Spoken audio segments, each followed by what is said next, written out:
Selamat pagi anak-anak, Namo Sang Hyang Adibudaya, Namo Buddhaya. Sebelum pelajaran kita mulai, marilah kita menyatukan hati dan pikiran kita dengan bersikap Anjali. Kita awali dengan membacakan nama Karapata. Arahang sama sang Buddho Bhagawa Buddhang Bhagawantang Abiwademi Swakato Bhagawata Dhammo Dhammang Namasami Supatipanno Bhagavato Sawaka Sangho Sanghang Namami. Sabbe sata bhavantu sukitata. Semoga semua makhluk berbahagia. Sadu, sadu, sadu. Anak-anak yang berbahagia, pada kesempatan pagi hari ini Bapak akan menjelaskan materi kita, yaitu tentang kelahiran Pangeran Siddhartha di KB 1 dan 2, mimpi Ratu Maya, dan kelahiran Pangeran Siddhartha. Namun sebelum pelajaran kita mulai, terlebih dahulu kita akan mendengarkan sebuah lagu supaya kita semangat dalam belajar.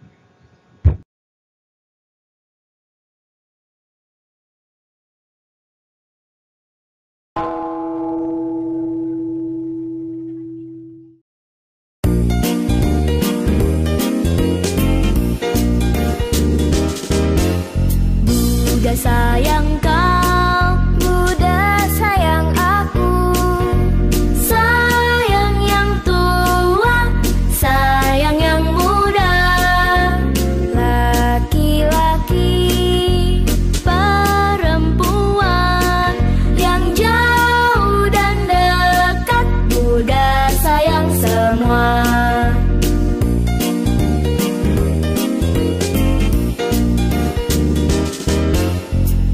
Aku sayang kau, aku sayang dia, sayang yang tua, sayang yang muda, laki-laki, perempuan, yang jauh dan dekat, aku sayang semua.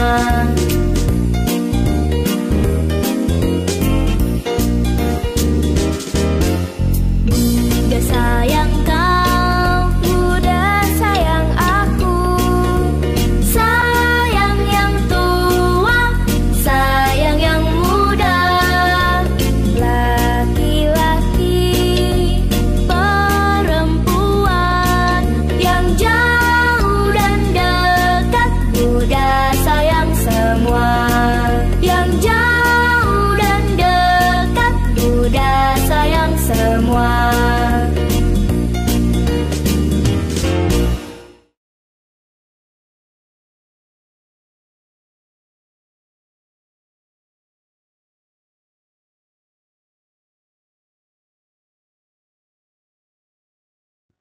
Nah, setelah kita menyanyikan lagu, sekarang kita akan masuk ke materi pembelajaran kita. Di gambar yang pertama, di situ Bapak sudah tulis Gunung Himalaya.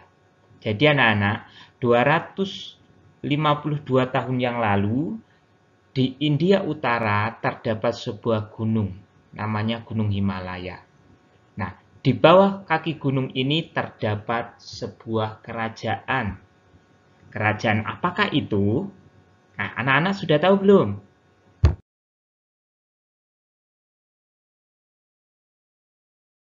Nama kerajaannya yaitu Kerajaan Kapilawastu.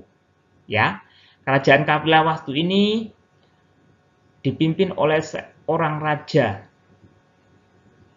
yang sangat bijaksana, dan kerajaan ini sangat makmur sehingga masyarakatnya damai, tentram, dan bahagia. Siapakah yang memimpin di Kerajaan Kapilawastu? Tadi kita lihat gambar kerajaannya. Nah, sekarang kita akan siapa yang memimpin Kerajaan Kapilawastu?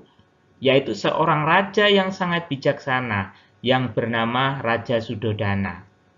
Nah, Raja Suddhodana ini memiliki seorang istri yang bernama Ratu Mahamaya. Nah, di sini terjadi percakapan antara Raja Suddhodana dan Ratu Mahamaya karena dia sudah menikah sekian lamanya, namun dia belum dikaruniai seorang anak. Akhirnya terjadilah kecemasan di diri sang raja dan sang ratu.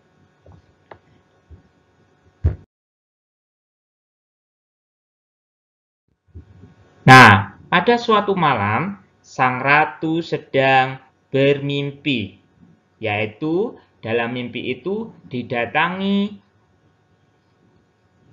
oleh seekor gajah putih yang memiliki 4 buah gading dan membawa sekuntum bunga teratai di belalainya.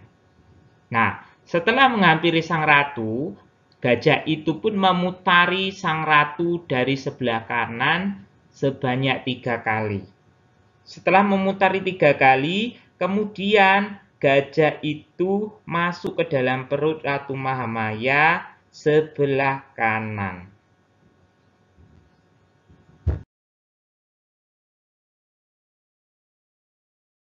Nah, pada pagi harinya, sang ratu memberitahukan mimpi tersebut kepada sang Raja Suddhodana.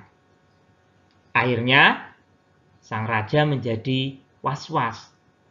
Apa arti dari mimpi Ratu Mahamaya ini?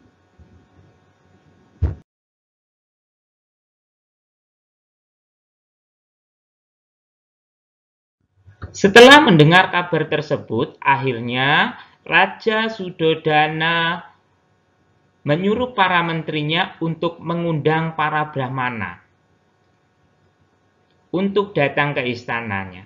Kenapa dia mengundang para Brahmana?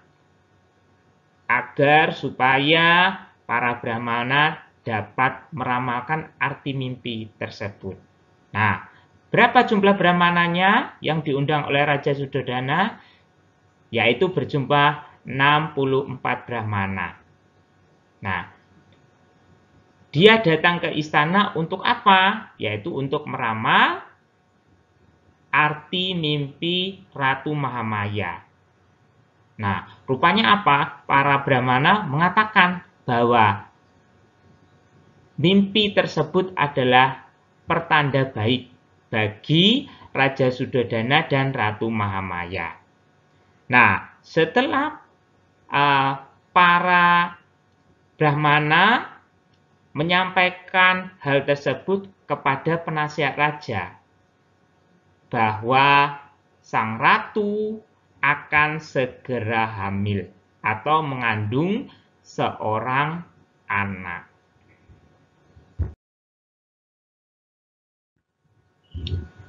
Pada usia 10 bulan, kehamilan dari Ratu Mahamaya, Ratu Mahamaya memohon izin kepada sang raja agar dapat melahirkan anaknya di tempat kedua orang tuanya. Di mana tempatnya? Yaitu di Dewadaha.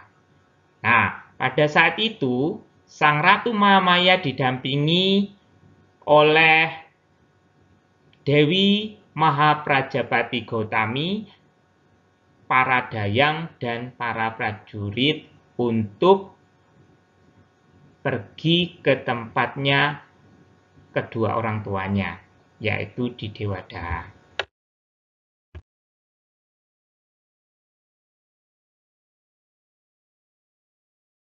Nah, anak-anak, setelah mendapatkan izin dari Raja Suddhodana, akhirnya Ratu Mahamaya, Dewi Mahaprajapati Gautami, para dayang dan para prajurit bersiap untuk berangkat menuju ke Dewadaha.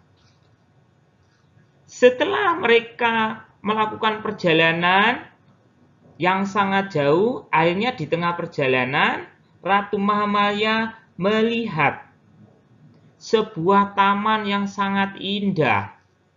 Taman apakah itu? Yaitu Taman Lumbini. Di Taman Lumbini inilah Ratu memutuskan untuk beristirahat. Akhirnya, karena taman itu sangat indah, akhirnya ratu pun turun dari keretanya dan berjalan menuju ke sebuah batang pohon yang besar. Pohon apakah itu anak-anak? Ya, pohon sala. Di pohon sala inilah ratu merasakan perutnya sedang sakit. Rupanya apa? Ia akan segera melahirkan. Nah, ketika itu sang ratu memegang ranting pohon sala. Dan pohon sala itu pun langsung berbunga. Dan disambut oleh para dewa, Brahma, dan semua binatang yang ada di hutan itu, dan para dayang, serta para prajurit. Dia menyambut dengan bahagia. Nah, setelah lahir, akhirnya bayi tersebut langsung bisa berdiri tegak. Nah, setelah berdiri tegak, dia berjalan 7 langkah ke arah mana ya anak-anak? Yaitu ke arah utara. Nah, setelah dia berjalan ke arah utara, sebelum kakinya menyentuh tanah, muncullah bunga teratai. Muncul bunga teratai. Nah, yang berjumlah berapa tadi? Yaitu 7. Nah, tepat pada tahun 623 sebelum Masehi, Pangeran Siddhartha lahir.